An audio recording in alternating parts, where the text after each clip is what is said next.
Hello, everyone, and welcome back to another episode of All in All with Alex. I'm your host, of course, Alex. Today, we have a very special guest with us, Mr. Paul Joel. How you doing today, sir? I'm doing great. Excited to be on your show. Great, great, great. So, can you tell the people about yourself for a brief second, and then we'll jump into the questions? Sure. I was uh, born in Newark, New Jersey, and my parents were kind of damaged goods from World War II. My mother was only 15 years older than me, and during World War II, she was like 3 or 4 years old, and the Nazis came in and murdered everyone in her family when she had to witness that, and then she ran out and was eating garbage for a couple of weeks until she was taken in by a couple, a Ukrainian couple who had no children. And my father was much older. He was in the Polish army. He came home one day and found out that his wife and infant son were murdered by the Nazis. And then he deserted from the Polish army and fled towards Russia. And he spent 3 winters in the Russian winter there, sleeping in the snow, no shelter, going from place to place, stealing food, buying food, whatever, just to stay alive.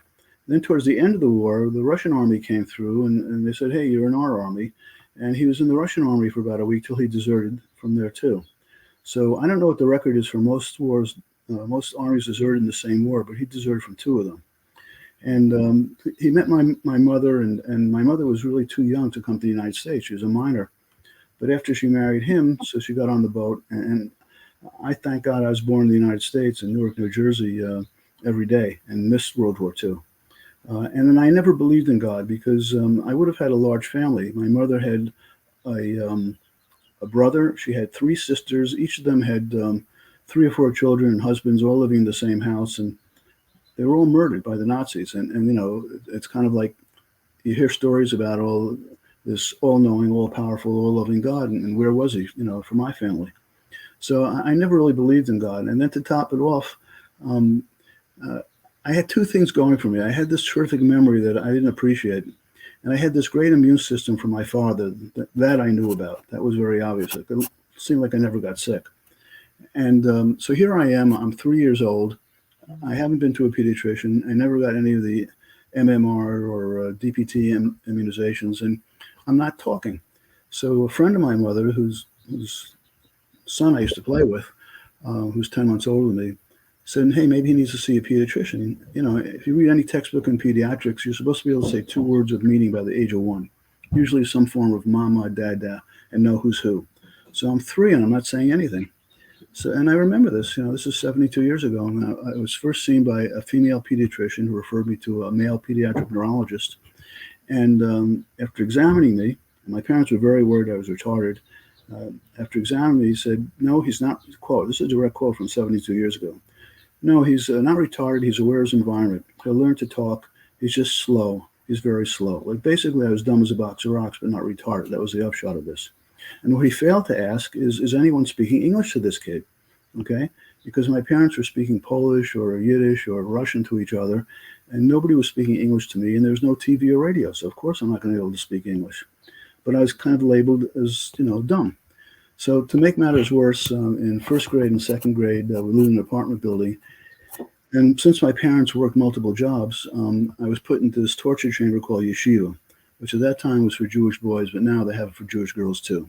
And you're there from 8 in the morning till 5 at night. In the morning, you learn how to read Hebrew, write Hebrew, the Old Testament, the history of the Jewish people, and there's a break for lunch. And then somebody else comes in the afternoon and teaches you what you would learn in public school, reading, writing, arithmetic. And I was the dumbest kid in every subject, and I was very frustrated. And you know, and it wasn't like my parents were running up to say, "How come this kid's getting D's and everything?" I was already labeled dumb. And then we moved to a different part of Brooklyn, Canarsie, where now it was worse because I had to walk 4 blocks, take the Rumsden Avenue bus for 6 miles, walk another block to Yeshiva Rabbi David Leibowitz. So this is 3rd grade, new kids, new school, same result, the dumbest kid in every subject. And this went on for most of the 3rd grade until towards the end of 3rd grade, Mr. Tandler, who was the person who came in to speak to teach the public school subjects, reading, writing, arithmetic, said he needs to see me after class. And I was worried because I knew I wasn't getting some award for being dumb. And they said, look, I don't know what's going on with you, but when I call you in class, you seem to have some idea what's happening. But when you take these tests, you are the worst student I've ever had in my entire teaching career. Don't you study for a test? I announced that there's a test. So I told him the story when I was 3, and that I don't get home till around 6. There's nobody home. I have to grab some food for myself. I got to clean up. I have to do the Hebrew homework. And why should I waste my time studying? I'm done. And he said, "You're not done. Study for the test." So about 2 weeks later, he announced that there was a test in class, and in a loud voice, to embarrass me, he said, "Then you understand English? I don't want to hear about your schedule. Study for the test. There's a test tomorrow. Do you understand English, or is English a second language for you?" And everyone looked at me like I was, crazy. And so I studied for the test and got an A. Who knew? And then to top it all off, all the teachers in yeshiva, when they get the answer wrong, I get hit over the hand and fingers with a ruler. So I got kind of like beaten up a lot, but never complained. And then, so since I was getting A's, and I heard about in public school, you take a test in 6th grade. If you do really well, you make SP, special progress, and you go from 7th grade to 9th grade, you skip 8th grade. And for me, having one less year of school in those days was like winning the lottery. So I talked my way into public school, which was already a big plus because it was only 9 to 3. But I had this teacher, and I'll leave her name out, also with dark hair. And she wasn't hitting me, but she was embarrassing the heck out of me. She hated all the boys, not just me, and loved the girls.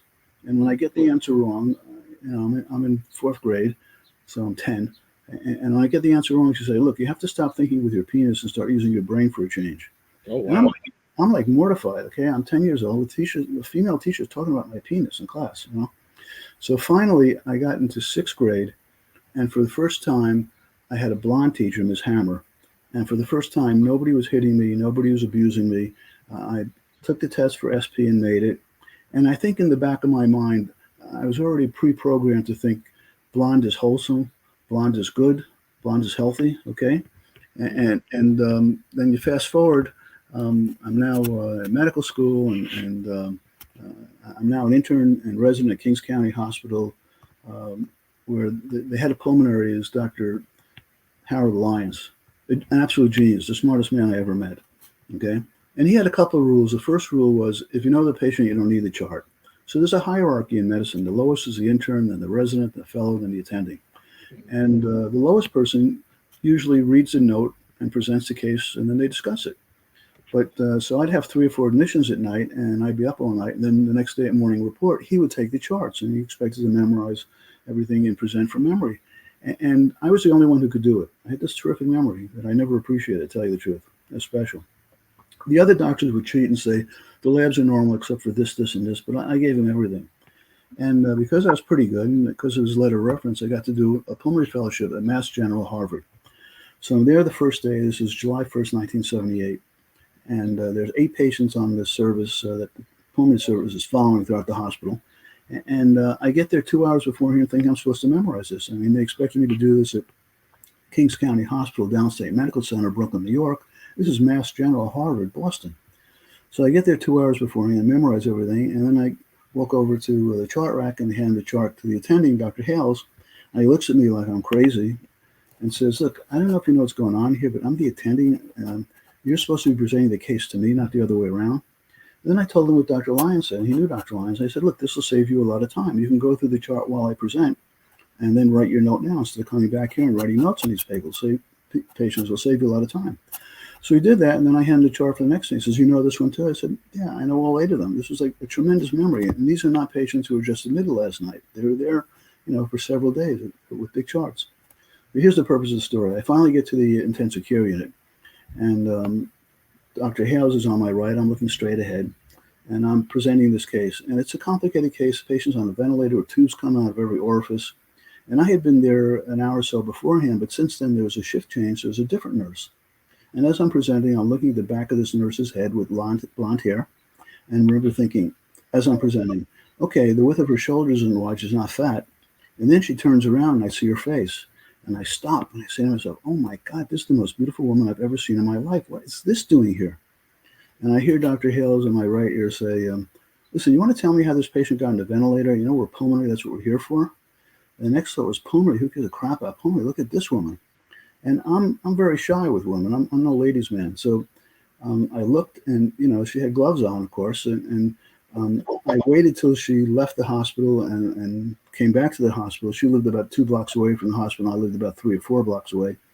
to make sure that she didn't have any engagement ring or wedding ring on, because what's the sense of asking somebody out to get shot down? Okay. And again, I'm very shy with women. So finally, after weeks of this, I asked her out, and we're sitting there in a nice restaurant having dinner in Boston, and in walks Dr. Matt Miller, who was a young attending in the same pulmonary department I was in. And the next day he comes over to me and says, "How did you get her to go out with you?" And I said, I didn't kidnap her the usual way. Like I asked her if she'd like to have dinner, and she said yes. That's how it usually goes. And then he tells me, well, and he fancied himself as a ladies' man, by the way.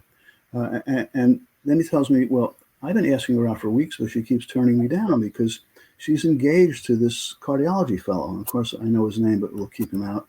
Didn't you see the rock on her hand? It's like $40,000. And I looked, okay, and I had perfect vision. And, I didn't believe in God then, but clearly he was helping me, even though I was, too stupid to realize it. So we're going out, and I have no experience with sex with women, and I was very happy that she wanted to wait till we were married and whatever. I didn't want to mess that up. And so eventually I asked her to marry me. This is now November 4th, 1981, or November 1981. So it's years later, 3 years later, more. And she said, well, I'll marry you, but only if you get baptized. And I said to her, I don't believe in God. How's that going to work? And she said, well, we baptize infants, okay? Nobody's going to ask you anything, okay? And so I said to myself, okay, I don't believe in any of this stuff, but somebody pours water on my head and I get baptized and I get to marry the woman of my dreams. It's the deal of the century. So I got baptized on November 4th, 1981. We got married in January 1982, but there really wasn't time for a big honeymoon. So the book starts in October 1982. We had purchased a Eurail pass for 6 weeks to go around Western Europe. And again, I hated the Germans at that time, which is pretty stupid because the people responsible for murdering my family were long dead. Okay, anyone with any responsibility was dead.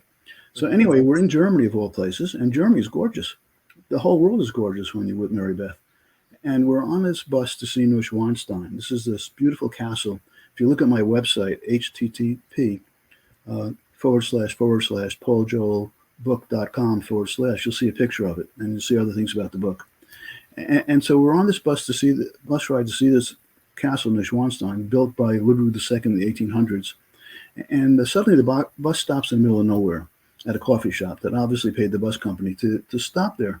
And everyone, including my wife, gets out and goes into the coffee shop, except for me.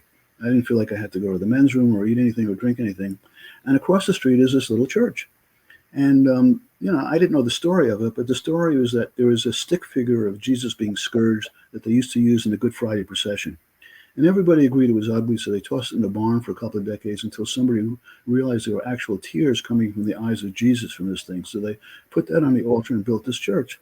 Okay. And I walk in there, and the church is gorgeous. The ceilings, the walls are magnificent. It's a Catholic church, it has Stations of the Cross on the walls.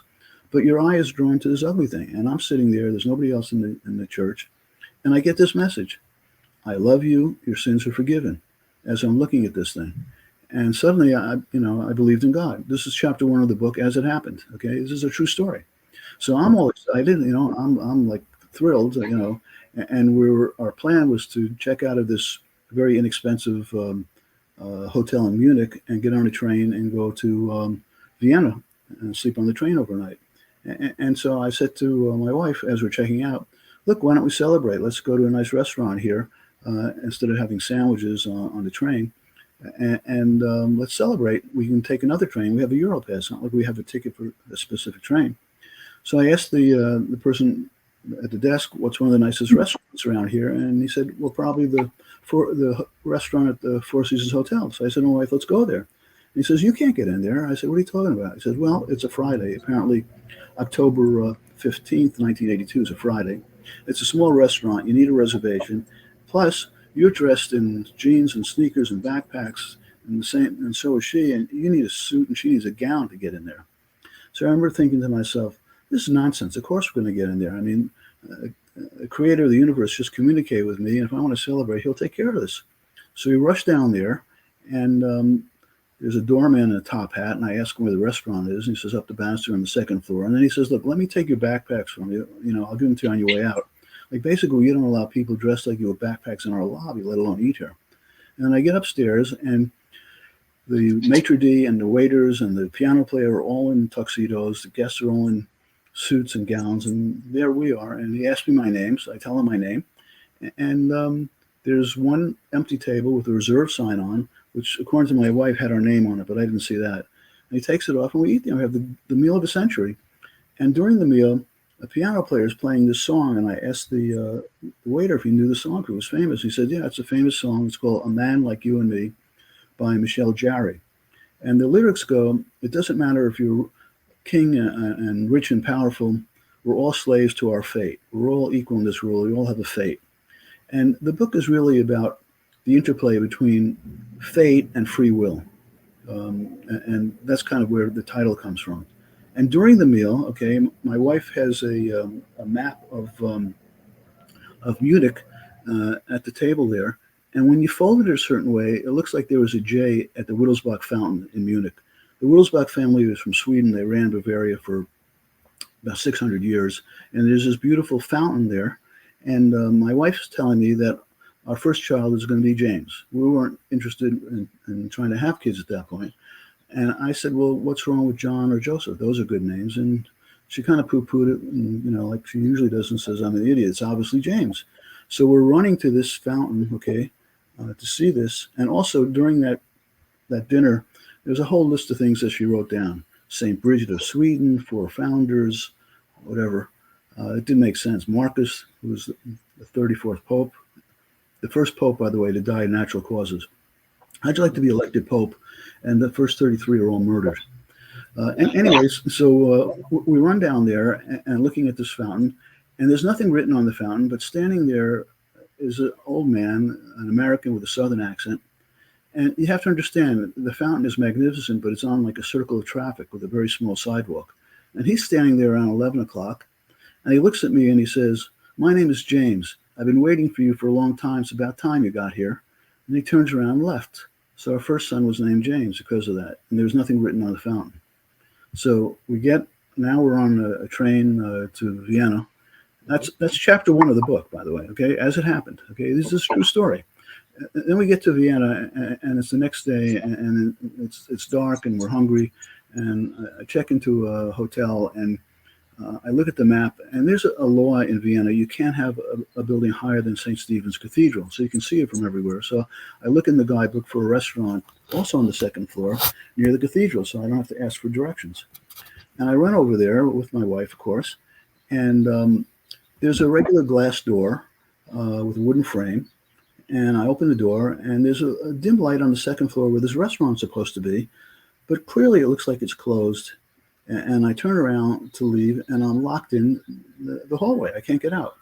And there's a law in every Western country since 1921. Look, I grew up in New York City, and I'm a pulmonary fellow at Mass General, okay? What happened in 1921, there was a fire in the Coconut Grove nightclub in Manhattan. And for some reason, the doors were locked, and the people were burned alive. So if the place is closed, and you want to close it for the night and nobody's there, yes, you can lock it. But once somebody can open the door and they're there, you can't lock them in. And so here I am, I'm locked into this hallway. I can't get out. And I know this is something strange here. And I'm tapping on the window, and then a nice man with dark hair comes over, and he can't open the door that I easily open, and now I'm really worried. Then I look back at where the restaurant, where the restaurant is supposed to be on the second floor, and I see a Christmas tree for a few seconds that disappears. And then I see an Easter candle for a few seconds that disappears. And then I see the face of Jesus, and I think I'm going to die. And I'm petrified, and I'm trying to get out. And finally, a woman with blonde hair comes over and easily opens the door, and we run out like scared mice. Now that I believe in God, the next day I buy this book of saints, and I almost pass out. Why? Because when I look at July 23rd, which is the feast day of St. Bridget of Sweden, which my wife wrote on a piece of paper the day before, there's the picture of the blonde lady who opened the door for me. So she may have been born in 1400 and died in 1473, but I swear to you, on October 16, 1982 in Vienna, she was there. So that's chapter 2 of the book. So the book is really about miracles that happened, and it's also about the request of Our Lady of Fatima in 1917. Okay, on October 13th, 1917, and something incredible happened to me on October 13th, 1982. Okay, um, she told the three shepherd children they're supposed to go to the Pope and have him consecrate Russia to her Immaculate Heart in unison with all the bishops. And since that's happened, two popes have tried to consecrate Russia to her Immaculate Heart, but never as requested uh, the bishops. And you think it would be in the Vatican because the bishops meet with the Pope 3 or 4 times a year every year. It'd be so simple to have it done, but it's never been done. And in the book that I first wrote in 1988, I wrote that it's supposed to be in a church in Moscow, not in the Vatican. And then when I rewrote the book in 2023, by that time I was given the name of the church, and it's supposed to be in the Church of the Immaculate Conception of the Blessed Virgin Mary in Moscow. And I'm supposed to be there too. So that's kind of like what the book is all about, what I'm all about. And not in the book is on March 25th, 2019, I'm driving to work to see patients in my office. Again, I'm a physician. I'm both certified in internal medicine and pulmonary. And suddenly I'm confused. I don't know how to drive. And I get admitted to the hospital that day with this god-awful, very rare disease, Hashimoto's encephalitis. So about 95% of my long-term memory and all of my short-term memory was suddenly wiped away. And I had a severe peripheral neuropathy where my feet were numb and my balance was off. My fingers didn't work. I had to use a cane to walk. And despite IV chemotherapy and IV steroids and anti-seizure medicines, I was in the hospital from March 25th, 2019, came home on May 2nd, walking with a cane and basically a moron. Okay, my wife is used to having a husband with a memory. And despite 2 years of chemotherapy and steroids and anti-seizure medicines, nothing changed. So the treatment was stopped. And it was like hopeless for me. Okay, I pray every day that either God would help me or just let me die in my sleep. Okay, because every day was miserable. And then a year after stopping the treatment on April 29, 2022, miraculously, my memory came back. So the peripheral neuropathy is still there, but that's a little bit better too. But the memory is perfect. And the weird part, if this isn't weird enough, when you look at the MRI in my brain, it's unchanged. So the parts of my brain responsible for memory are still destroyed, but my memory is perfect. I can tell you things that happened to me when I was 1.5, when I was 6 months old. You know, it's a tremendous memory. Okay, so again, the book is about miracles, and in a way, I'm now like a living miracle of sorts. Wow, that is, whew, I man. mean, there's nobody with my MRI who can have a normal conversation with you and be on your show now, okay, and answer questions. You know, it's impossible. Yeah, and it's crazy to think about. To all of a sudden one day you just don't remember how to drive. You don't remember how to do anything. You be in the hospital for 2.5 months, and then 3 years later, all of a sudden now No, your it's a memory miracle. is back where it was. Like it's It's a true miracle. And here's the other thing: when you have a disease that's very rare, it's listed in the National Organization of Rare Diseases, Hashimoto's encephalitis. The real issue, besides being sick, okay, there's a lot of people who are sick. Okay, I have diabetes also, but there's millions of people with diabetes. Okay, but the real extra added problem is you don't know the natural history and you don't know if any of the treatments work because there's not enough patients to do any randomized controlled double-blind studies. So you have no idea if the treatment that you're getting is the right one or the wrong one or the better one or whatever it is. And I don't know if tomorrow I'm going to wake up and be a moron again. I don't know the natural history of this disease. I'm not on any anti-inflammatory medicines. I'm not on any steroids now. There's nothing to stop this from happening acutely again. So, that's the big worry of this. In addition to, being sick, you have that when you have one of these very rare diseases. Mhm. Yeah, that's. I mean, is that something that's scary for you? I mean, you No, I'm just wake frightened. I'm frightened to death that tomorrow I'll wake up as a moron again. Okay, and the treatment won't work. Okay, there's no guarantee. Nobody knows the natural history of this disease because there are fewer than 500 people in the history of the world to have this. I might be the only one on the planet right now with this. Who knows? so That's how rare it is. right. So let me ask you this: whenever you had that moment where you forgot how to drive and everything, So from that moment until you got your complete memory back, like, do you remember everything that happened in those 3 years also? No, no, I So don't. so now you Now, remember everything now. now I remember things from childhood, and yes, I do remember. I remember things that I witnessed. Yes, okay. The memory is perfect. Okay, like I'll give you an example. When I was in the hospital acutely ill and without a memory, I really couldn't really communicate very well with these people. Okay, and they thought that the peripheral neuropathy was from this diabetes that I had. Okay, suddenly for 3 months the sugars were out of control, but I have this thing in my mind that I can't get sick. Okay, so I kind of ignored it, and but I know that I was driving a car the day before, so I didn't have the peripheral neuropathy then, and the peripheral neuropathy from diabetes comes on gradually in years to months. Okay, months to years, whatever. It doesn't come on in one day like this Hashimoto's encephalitis did. So, but I really couldn't communicate it. And I did remember, some of the doctors who took care of me, especially one doctor who was very kind to me, even though, I was kind of looked like a blithering idiot. And I still see him. Um, and, um, and I just want to give a shout out to Dr. Cheryl Fry, who is the person who's helped me the most. And I still see her. And it was my wife who kind of connected me with her.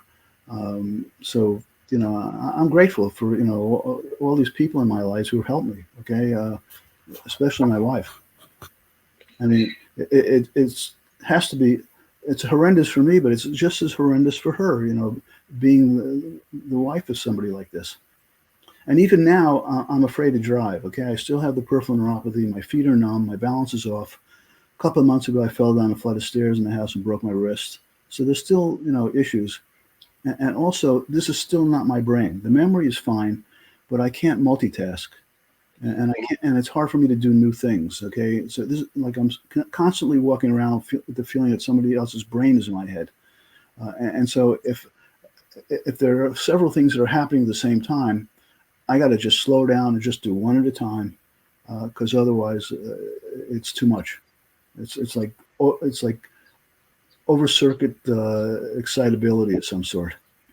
So before you were diagnosed, were you able to multitask with no problem before then? Yeah, no problem at all. I could present a case and think about this beautiful blonde in front of the ventilator and have a conversation with myself while I'm Yeah, presenting. No that's problem. that's true. Yeah, that's true. I mean, And even like I review cases from home, medical cases in internal medicine and pulmonary and sleep medicine and hyperbaric oxygen. And before, even when I was in private practice, before I got sick, and before, so I would read a case, and then my wife would come up the stairs and she'd start a conversation with me, and I could continue reviewing the case and carry on a conversation with her at the same time. Like I never thought that was anything special because the nerve impulses travel at the speed of electricity. So why can't you go back and forth quickly? Okay. But now it's one or the other. I can't do both. Like it's either review the case or talk to her. That's it. It's a different brain. So I'm grateful that look. I'm not complaining because I'm very grateful that the memory's back and I'm not a moron now. Okay, but still, this is not my brain. This is not what I'm used to. So it's weird. It's weird walking around thinking that there's somebody else's brain in your head, and it's not because like I'm 75 years old. Like, I still only sleep 3 hours a day. Okay, when I met her, that's I'm a pulmonary fellow at Mass General, and so she was working full time in the ICU at Mass General, but she was also taking advanced courses in biochemistry at MIT. So two full time things at the same time, because she's a genius and she could only need 3 hours of sleep like me. And then so years later, so again we're in the delivery room and James is about to be born. And I'm in the delivery room and everything's fine. And I say goodnight to her. And then I figure, okay, I'll walk over to the neonatal unit to see our little bundle of joy. And I'm standing there and there's like 6 or 7 little bundles of joys over there. But there's only one that's awake, my kid. Okay, so I say to myself, okay, this was it wasn't a C-section. This was through the birth canal. They usually sleep 22 out of the 24 first hours, okay? They'll be asleep soon.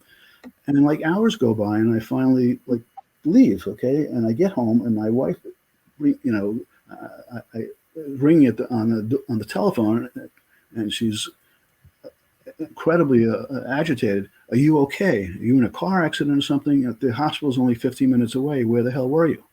I've been calling you all night. And I just said to her, I was in the neonatal unit watching James and get ready to be up all night because he's going to be just like us. He's not going to sleep. And sure enough, um, he would never take a nap unless he was sick, and he slept 3 hours, 4 hours a day. That's it. Okay. And my wife is the oldest of nine, and her mother and her sisters and brothers all came over to see that he was the new person of the new generation. Okay. And they were thinking that her mother thought we're idiots. Of course, the kid should take a nap. Okay. So she's just going to put him in the crib, and she puts him in the afternoon, and she turns the lights out, puts the shades down, and starts rubbing his back. And she thinks that he's asleep, and she tiptoes out, and then he gets up immediately and says, what's going on here? And she tries to explain to him it's time for a nap, and he says, I don't go to sleep unless it's dark outside. We don't do that. We don't do this, okay? And then to top it all off, so then we had the next son, and if you look at the website, there's this list that my wife wrote. In the list of 7 things, there's Paul and Stephen. So he was named also before he was conceived. And so when he came around, he slept like maybe 4 hours, and not necessarily the same 3 or 4 hours that James slept. So I always used to tell my wife, our household is like the British Empire. The sun never set on the British Empire. Well, the sun never set on our household. It's ridiculous, okay? And then to top it all off, again, I hated school, okay? And my wife liked school because she's always the smartest one in class, and she's the oldest of 9 children, so it was an escape for her not to be the maid, not to be the caretaker, okay, or the other little guys. Mm-hmm. So she's telling James how kindergarten, she's preparing for kindergarten. She's telling him how it's wonderful, it's great, you'll have so much fun. And of course, I can't say it stinks, and I can't tell him my experience with school in elementary school, okay, because you can't give the kid mixed messages, okay. So he goes there, and she drops him off, and it was like an hour later, the kindergarten teacher calls Mary Beth to come to the class, okay. And what the scene is this: he's standing there, James is standing there with his arms folded, and is saying, my mother said this is supposed to be fun, and this is work, okay? And couldn't do anything that she said, that the teacher said, unless my wife was there for the monitor for the first couple of weeks. And I remember being so proud of James and saying to himself, saying to myself, look, this kid is brilliant, okay? The person he trusts the most in the world, his mother, who's brilliant, by the way, is telling him that this is going to be so much fun. And in 2 seconds, he realized, no, this is work. You're going to get assigned work, and you have to do it. Okay, like a slave, and that's what school is. Okay, and he figured that out in 1 second. And then Paul is now, he's a year younger, so the next year he goes to kindergarten. Okay, and he has the same teacher as James did, and the teacher says to Paul, oh, you must be James' brother, and Paul says, yeah, I'm the smart one. Okay, like there's no problem with self-esteem with Paul. Like, he's an idiot. I'm the smart one. Okay, not him. Okay, and I felt badly for him in the beginning when he was born, because his face is kind of like mine, like long and narrow. Okay, and my wife and James' face are kind of round. And when he was born, I said, oh crap, he lost the genetic pool. He's going to get my brain instead of Mary Beth's brain. Okay, that's horrible for him. But after he graduated with honors from Phillips Academy at Andover, and then graduated Phi Beta Kappa from Columbia University and won a Marshall Scholarship to Oxford, I stopped worrying about him. Oh, yeah. He's doing okay with my brain, so whatever. Yeah, doing exceptional. Yeah, oh man, that's interesting. So, you said as far as the book, you said it picks up from when you guys. It picks up from October 1982 when we're on this trip to Western Europe. So the first day is when I walked into Tears Church, and that's like word for word as it happened. The second day is in Vienna, and there's a list, a copy of the list in the book that my wife wrote. There's 7 things listed with a dash, and then there's a dash that's empty. And it kind of reminds me of when David was decided that David was going to be the first king of Israel. Okay,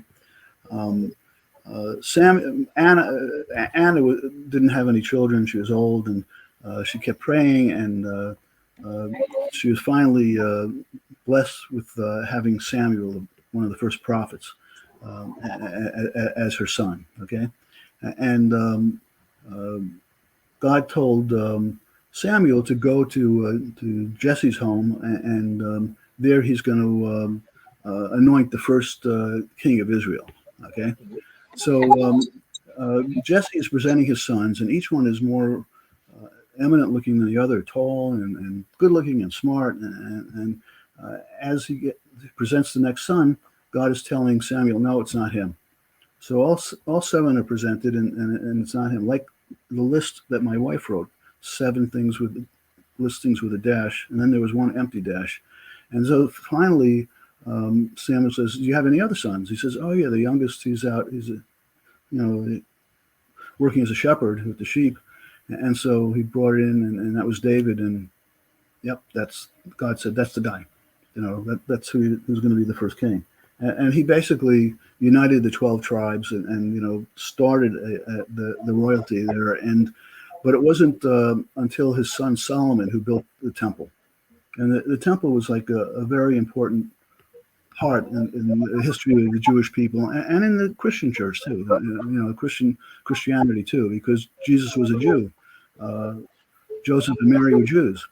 And so there's a day of sorrow in the Jewish calendar, the ninth day of the month of Av, and that's when the Babylonians came and destroyed the temple. And then they rebuilt it, and actually Herod kind of tried to rebuild it. The same Herod that told Mary and Joseph, you need to take the child and go to Egypt because Herod's going to try to kill him.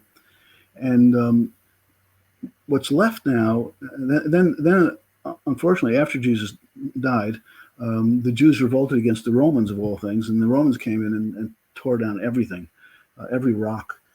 And what's left now is the Wailing, what they call the Wailing Wall. It's not a part of the temple proper. It was part of the wall around the temple that Herod built, and that's the only thing that's left of it. And Jews pray there. I went there to pray once, and you put like a piece of paper in the crack in the wall with your prayers in it, and supposedly it's the holiest place in Judaism right now. Okay. So, quick question. So as far as how many chapters does your book have? Oh, probably about 30. I got to look. Let me take a look. I'll see the book. I'm going to grab a copy of the book and I'll show it to you. Okay. Give me a second.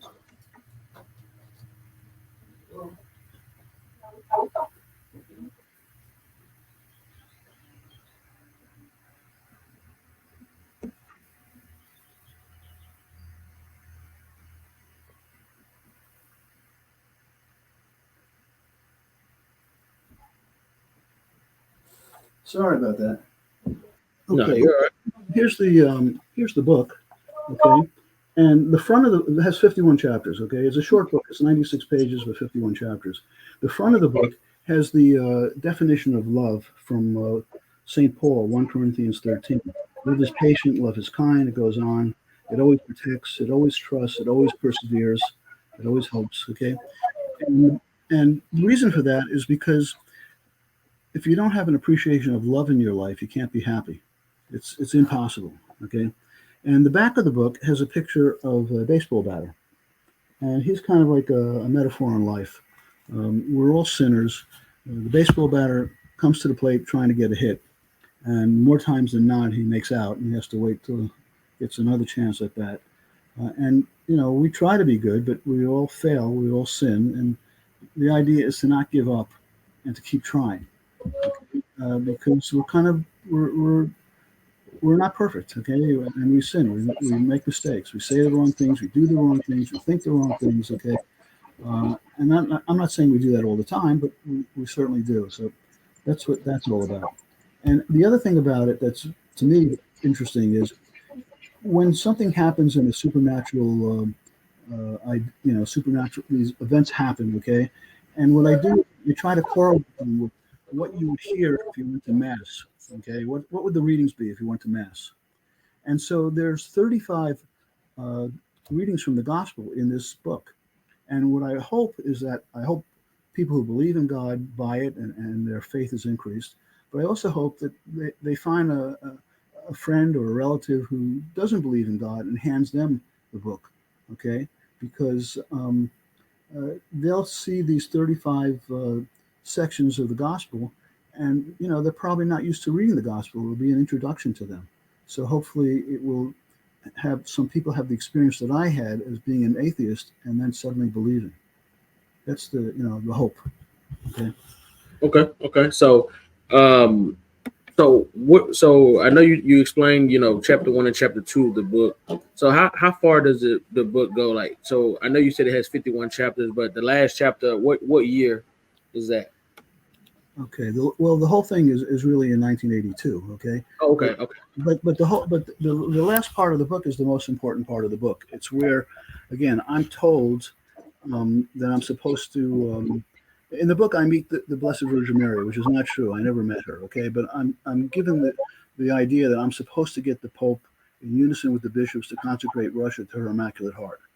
And in the book and in real life, I'm tasked with doing that. And in the book, um, it's to prevent a nuclear holocaust. Okay, the idea being man made these weapons of mass destruction, and if this consecration doesn't happen, the evil one is going to come and set off all these bombs. Okay, so I have arguments. I have arguments with my wife. Okay, my wife says, "How come you don't have burial insurance?" Okay, and I keep telling her, "Well, I don't need burial insurance because if the consecration hasn't happened yet, I haven't been able to get to the Pope to do this." Okay, and if I die tomorrow, okay, the next day there'll be nobody left to bury me. Okay, you and everyone else, will be dead. There'll be the planet will be engulfed in a nuclear cloud from all these nuclear weapons that just went off. So why do I need burial insurance? Okay, because there's going to be nobody here to bury me. Okay, so after the consecration happens, then I'll start buying burial insurance. Okay, but until then, I don't need it. Okay. It's a waste of money. Yeah, I understand. I understand. I understand. Okay. Interesting. So is there anything else about your book that you would like to share with the audience? No, just again, it's a true story of supernatural events. Um, it's written as it happened, except for one thing that I never met the Blessed Virgin Mary, and it's going to have a new edition that's coming out. Like it actually just came out, and the reason for that is I made a mistake. I left out a scene. Um, in true life and in the book, I'm in Rome, also in October 1982, and I'm walking up the Spanish Steps, and I see the face of Jesus again. Okay, and what I forgot, what I left out is just before that, I saw a vision of the Holy Family with baby Jesus. And that's important because later on in the book, my wife and I traveled to Barcelona to see the church there of the Sacred Family. And an important thing happens, and there's really no reason for us to go there except that I saw this vision of the Holy Family in Rome. Okay, so it kind of explains the book a little bit more. I try to be accurate, okay, and so that's being corrected in the edition that's coming right out. There's one that's out right now, and again, if you're interested in learning about the book, please read the Amazon book review by Stacy Cellini. It summarizes everything, and she gets everything about it. And again, it's in my website, http //pauljoelbook.com/. And you can read it right there. And it has the pictures of Neuschwanstein, has the pictures of other things from the book, um, Okay. and some excerpts, and you can buy the book on that website also. Okay. Okay. Perfect. So I feel like you pretty much um gave a deep insight into your life and your book. Basically answering pretty much the questions that I had. Really to kind of go into detail. So I feel like that pretty much covers everything. You went into the book in depth. You noted the website the way they can go and check out the book or learn about you, things in that nature. So I'll also put those links in the description. That way people are able to just go there and click on it. They don't have to worry about typing it in. They can Oh, get that, there faster. that'd be wonderful. Thank you Yeah. very much. And again, if you can give me at some point, give me a copy of this interview, whatever you put out, so I can see it also. Oh yeah, yes sir, definitely. So for everybody that's watching, thank you guys for tuning in. You guys just watched another episode of All in All with Alex with the very special guest, Mr. Paul Joel, and we'll see you guys on the next